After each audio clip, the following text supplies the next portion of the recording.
आंतरजातीय विवाह करणाऱ्या जोडप्यांना शासनाकडून 50,000 रुपयांचे प्रोत्साहनपर अनुदान दिले जाते.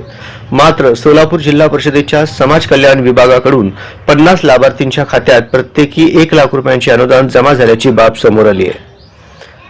सीईओ मनीषा आवाळे यांच्या आदेशानंतर अनुदान वसुलीची कार्यवाही सुरू झाली असून अद्याप 17 लाभार्थींकडून 8.5 लाखांचे अनुदान परत मिळालेले नाही.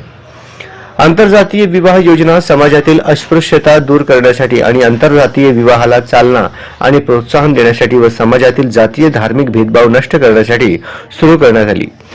योजनेअंतर्गत आंतरजातीय विवाह करणाऱ्या जोडप्यांना प्रोत्साहन म्हणून 50,000 रुपयांची रक्कम दिली जाते.